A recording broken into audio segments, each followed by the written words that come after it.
Well, hello everyone. I'm Blair Bryant with the Steller Group. And I'm Emily Lomborg. And here we are for our March 2022 market update.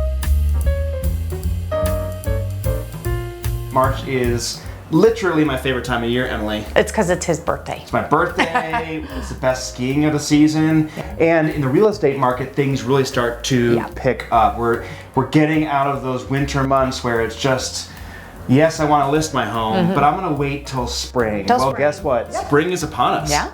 This past week we saw some beautiful weather and more is 70s on the horizon. Yep. And then we're flipping back into the snow, which is typical. And you're going to see this. We are in a transitionary time in the market right now. And let's just jump right into the stats so we can kind of see where things are. So here we go. The most important stat at hand always is how many homes are on the market. And really, it's pretty static, folks. 1,226 homes, both attached and detached at the end of the month. That is a little bit up from last month. Yes. Yay, but it's really down historically. Yeah, I mean, our historical, again, I think we talked about this last month, between 1985 and 2021, the historical average is this time of year for February is over 13,000 homes on the market. So right. And still really low. But since I've been in real estate, I always kind of measure this because I've been in a seller's market since 2013 when I joined real estate. Really, you know, February, January are low inventory months, and typically in that 4,000 to 5,000 range. We are down quite a bit on that. The other number we always look at is what is that average detached price up to? It feels like it's just busting through the roof, and truly now we're seeing a new high set at $739,950 for your average detached home here in Colorado. That's up about 10,000 from our peak last year. Yeah. It's not great news for people trying to buy. Right. But it's great news for homeowners. And Absolutely. I do think it is unlocking a lot of potential for people who have bought a house in the past couple of years and are thinking, how can I unlock this potential and get into something different? Because when we look at things like interest rates and how does that affect people's ability to buy? Are we still seeing low interest rates? Absolutely. The interest rates are still low, especially they're still historically really low. They've been inching up, and we knew it was predicted they were going to inch up, and they have been inching up. However, with the conflict that's going on in the Ukraine right now, that may put a little pressure on pulling the interest rates back down a bit over the next month or two.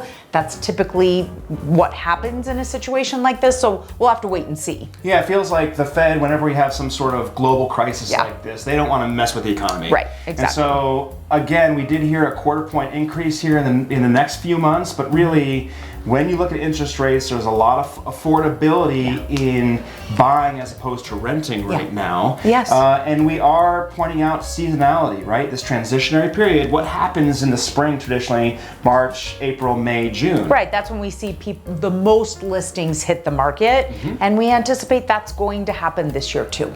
Right. So, you know, what are the trends we see right now? If you're a home buyer, what are some of the things you can expect? Well, I mean, with the home buyers right now, I mean, we've seen a lot of home buyers going to new construction here in the Denver metro area, which has kind of pushed them out kind of on the outskirts of the central metro area, obviously, where building is happening.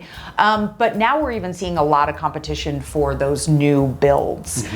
Even builders are now doing creative things like saying, hey, bring us your highest and best on our new builds. And so we're getting a lot of competition there too. Right, so why jump into the housing market? I mean, it kind of sounds insane, right? Prices are high, but you know, interest rates are low. Why would I jump into this, Emily? Because it's not going to go down. Pricing is not anticipated to go down. People all the time are asking, are we in a bubble? Is this something, are we at the top? Is it going to crash? That's not what we're seeing. And so every month upon month, we're still seeing home appreciation.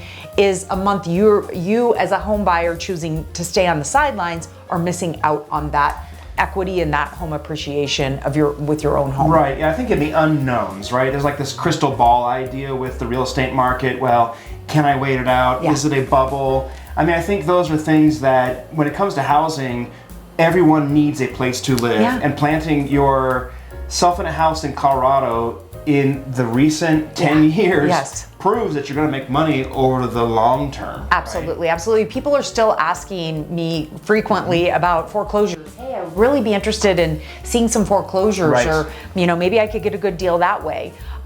In January of 2022, 5 foreclosure homes total sold in the entire Denver metro That kinda area. makes sense. So exactly, and no short sales. So those kinds of opportunities just aren't out there like they were several years ago when you were seeing upwards of almost 1,000 foreclosure homes selling a month. It's just not out there right now. Yeah, so if you're a seller looking to make this happen this spring, you know, you really want to tee up earlier than later. Yeah. We don't have that crystal ball. What we know is that this inventory number of 1226 is historically low. Yep. What that does for a seller is that gives you the best set of circumstances when it comes to selling a house. Yeah. I give the anecdote right now that of the 4 houses that closed this year, 3 of those were cash deals. Yeah. 3 of the 4. Now that's in each one of those houses we had multiple offers.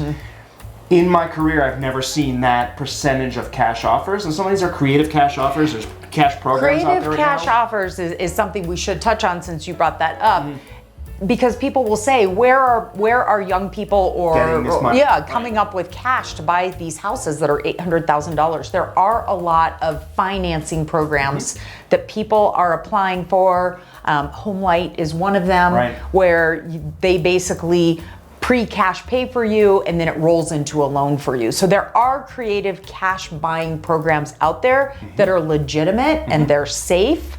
And if that's something you want to explore, absolutely give us a call and let us help you walk through that and pick the right option for you. Yeah, and no time's better than now, right? If you are interested in buying a house in Colorado, buying a townhome, a condo. Don't stay on the sideline. Don't stay on the sidelines. Get out there. Yep. A trained buyer's agent's going to really lead you through what to expect, and we'll be with you on these monthly market updates. I'm Blair. And I'm Emily. We'll see you next time.